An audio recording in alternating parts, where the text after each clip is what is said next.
Déjà, nous souffrons avec la vie chère et encore avec une augmentation. Je pense que le gouvernement doit se pencher là-dessus.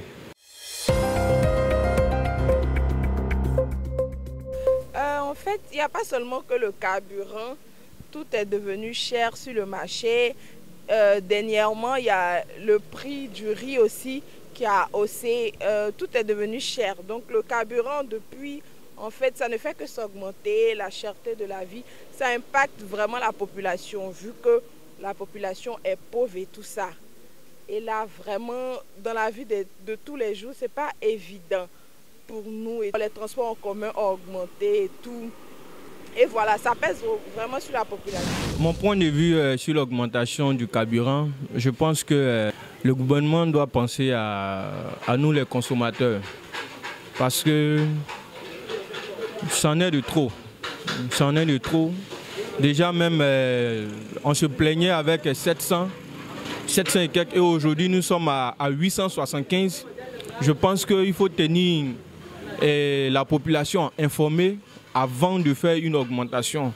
Et puis, je pense que nous sommes fournisseurs aussi de carburant parce que nous avons un sol riche en carburant. Donc, je pense que c'en est de trop. Déjà, nous souffrons avec la vie chère et encore avec une augmentation. Je pense que le gouvernement doit se pencher là-dessus. Franchement, le transport ne m'arrange pas parce que ils ont tout augmenté, le transport a augmenté. On ne peut pas emprunter un taxi pour pouvoir se déplacer, c'est pour des marchés. Pour cela, j'aimerais que le gouvernement revoie cela. Nous, les chauffeurs, on n'est pas contents pour l'augmentation du carburant. Parce qu'en Côte d'Ivoire, ici, on fabrique du carburant ici. Nous-mêmes, on fabrique du carburant. Et puis vraiment, le carburant a augmenté. Donc nous-mêmes, quand on conduit, on n'arrive même pas à gagner notre recette.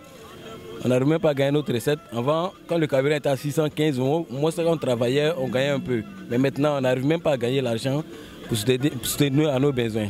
Donc vraiment, le prix du carburant, on veut que l'État voit pour qu'il rabaisse ça. Sinon, vraiment, nous, en tout cas, nous, les chauffeurs, ça ne nous arrange même pas.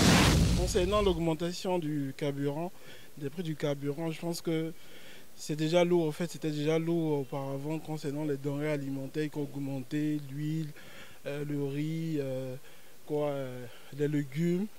Et cette nouvelle augmentation va être un peu problématique quand on sait que à Abidjan tout est cher, les loyers sont chers.